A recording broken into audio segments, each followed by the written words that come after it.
Well, hello, everybody. Welcome back to Cocktails and Rocktails with me, your most notorious groupie. You guys know, author of this book right here, Alice Rouse, yes. Written and lived by. These other books right there where you can get those, my merchandise, down in that link tree. Link down there, so go down, fiddle about. You know I love it when you do. And what I love here is the amazing family we have here, the incredible people that are just hanging out.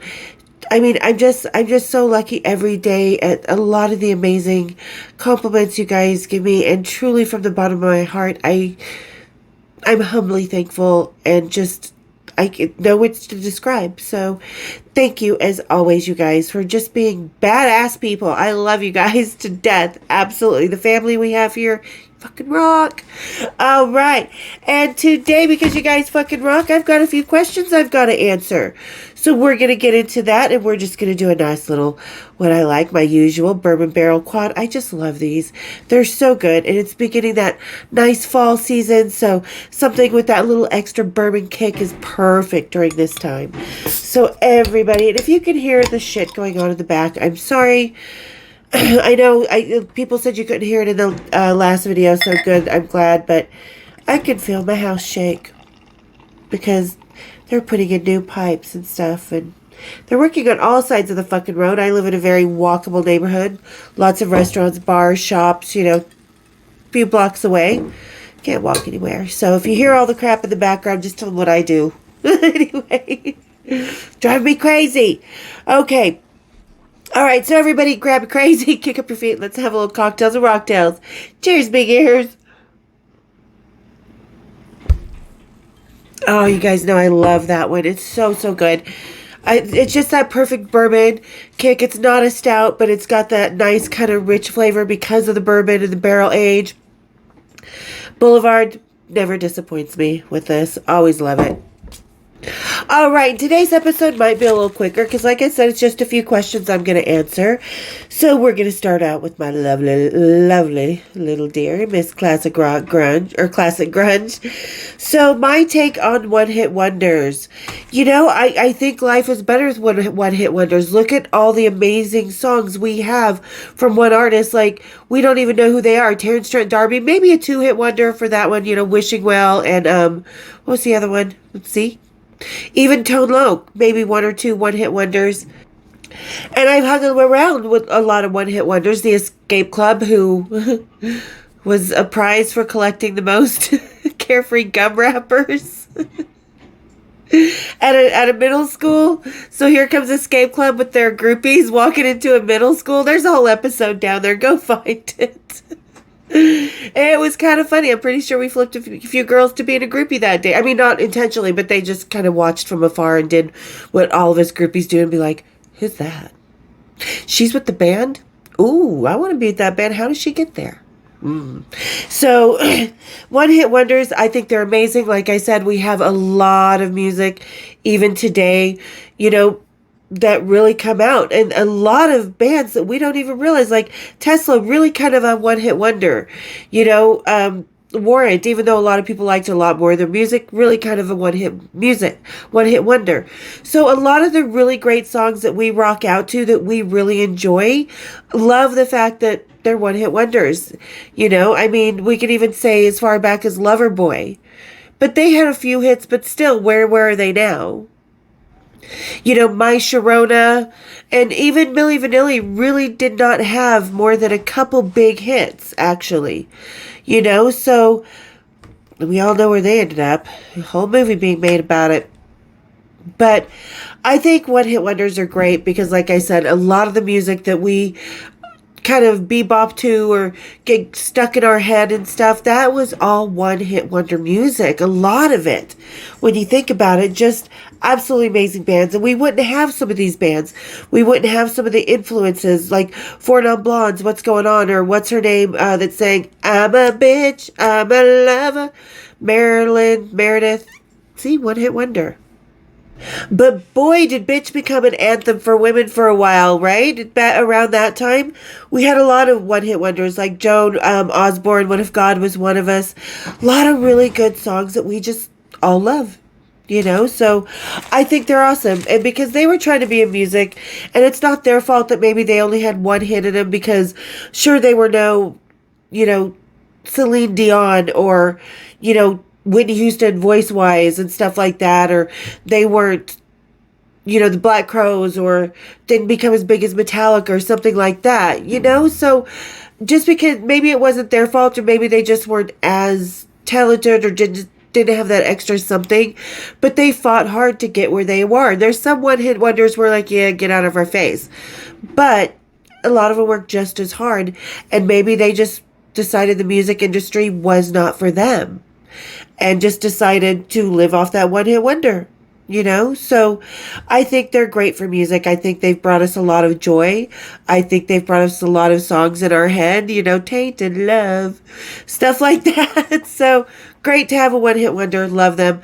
They're a vital part of the music business, definitely, because every so often they bring up just this one song that we all love that was going to be with us the rest of our lives. So yeah, I think they're really awesome.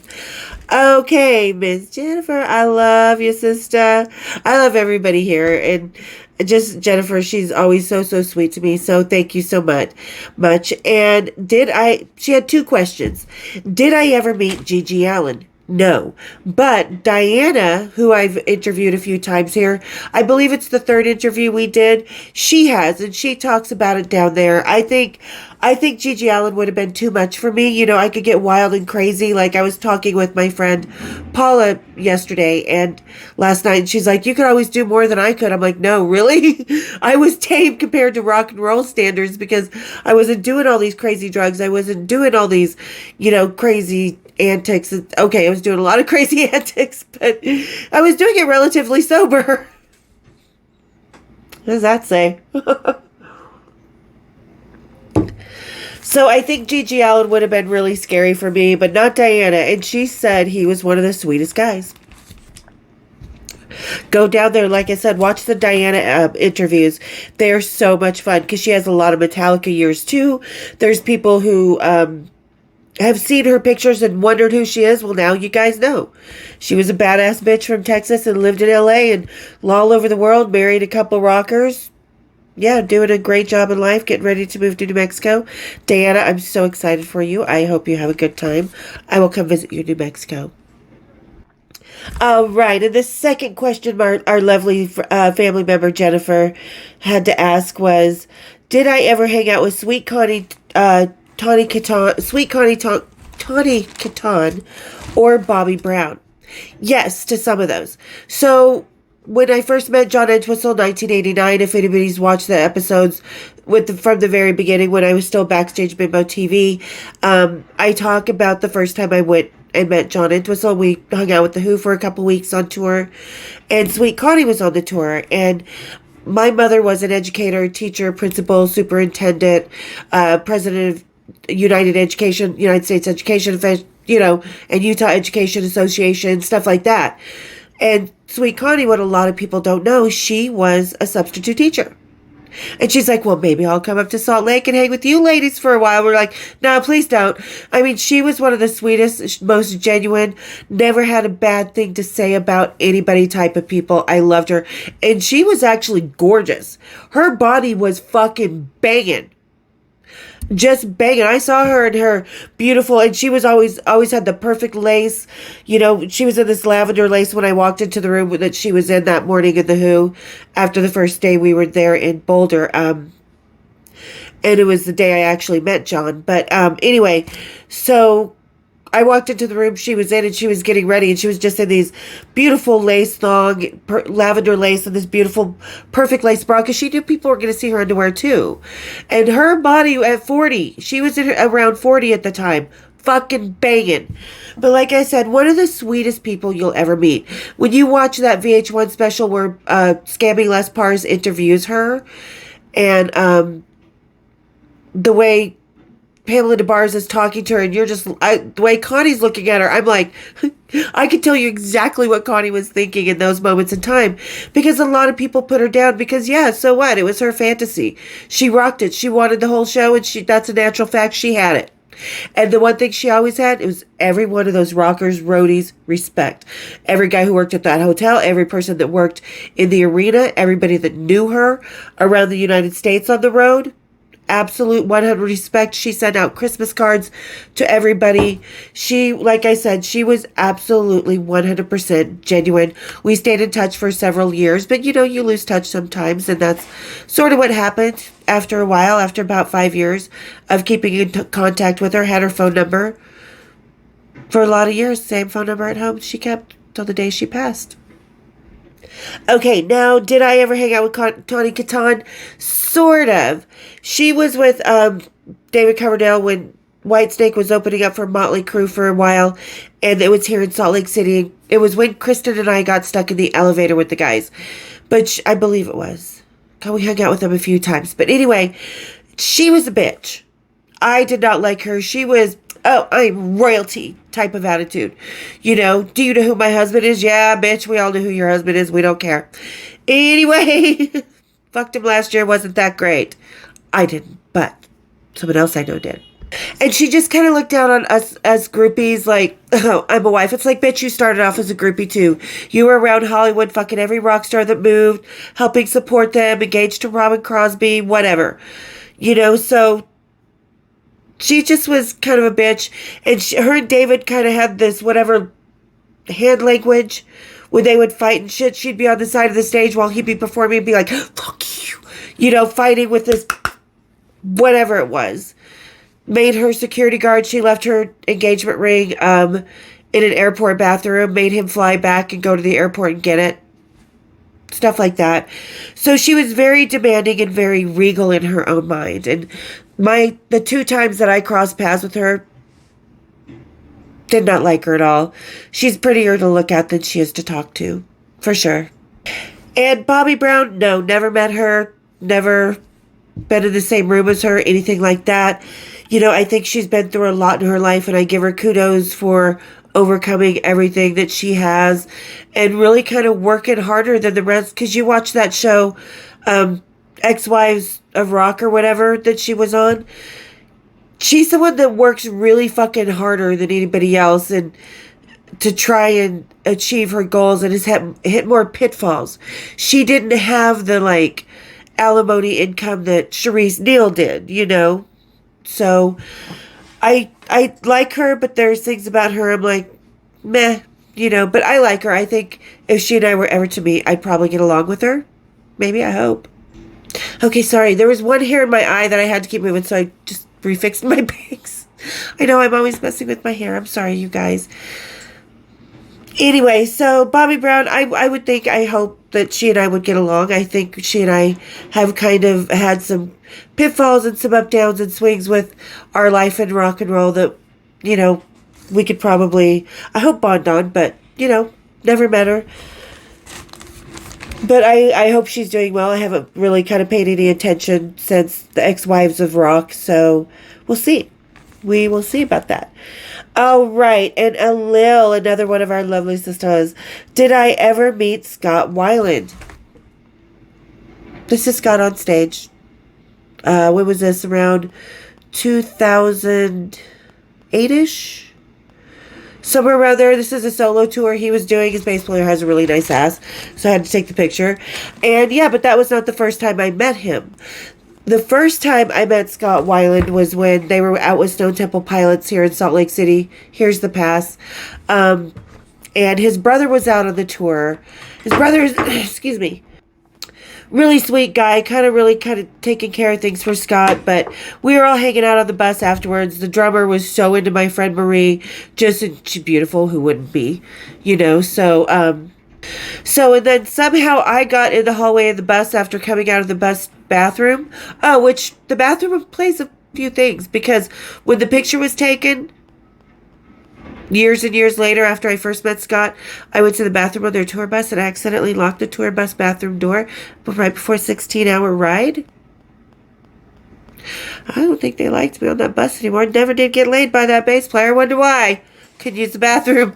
Anyway, but so the first time I met Scott, I had just come out of the bathroom on the tour bus, was walking out, and he was kind of having a bad trip, and his brother was I'd been talking to his brother-in-law. Like I said, really nice guy. But I think his name is David. Anyway, Scott was kind of having a bad trip. He's like, could you come with me? Could you just come here? I just need to talk to you. And he like gets down, sits down in the bus hallway where all the bunks are right before you hit the back lounge.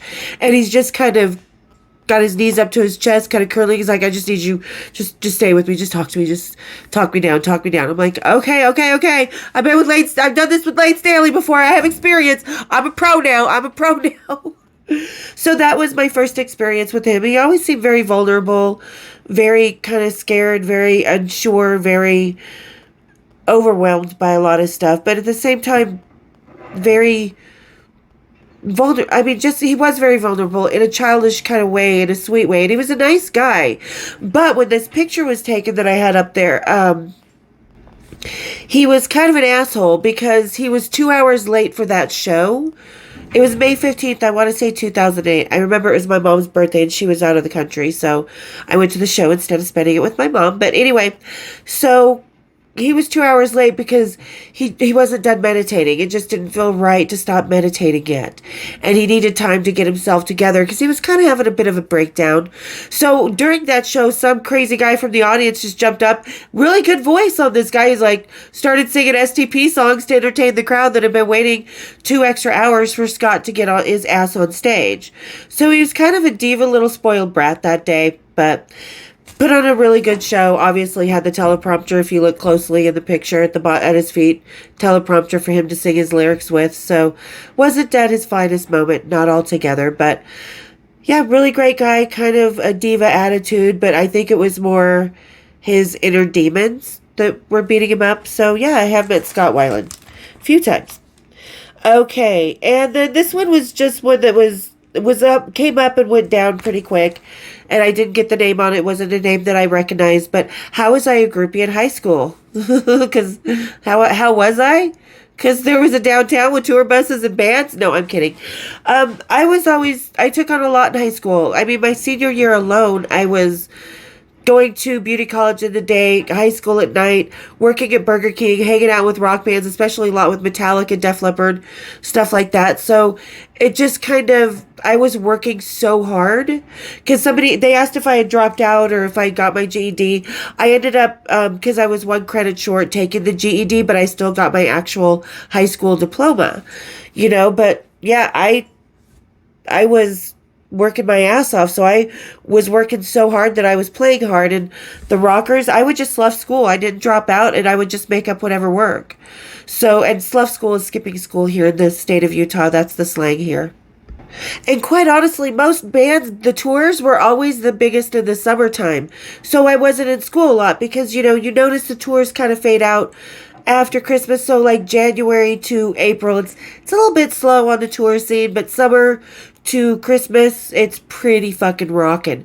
So a lot of our times, especially when we'd sneak off and say we were camping, or or you'd have a long weekend or spring break and, oh, Mom, I'm going camping.